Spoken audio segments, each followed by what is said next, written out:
नमस्कार दोस्तों, मेरा नाम है धीरज स्वामी। हमारे शॉप का नाम है किरण इलेक्ट्रॉनिक।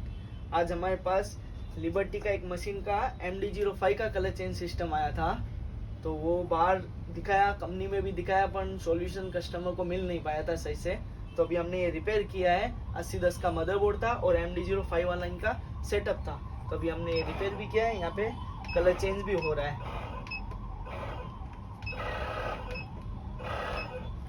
ये अभी पूरा ये कंप्लीट हो गया है। अभी ना तो इसके अंदर कोई एरर आ रही है। आपका कोई भी काम हो तो आप हमारे किरण इलेक्ट्रॉनिक में आइए, हम आपको बेस्ट से बेस्ट सॉल्यूशन देंगे।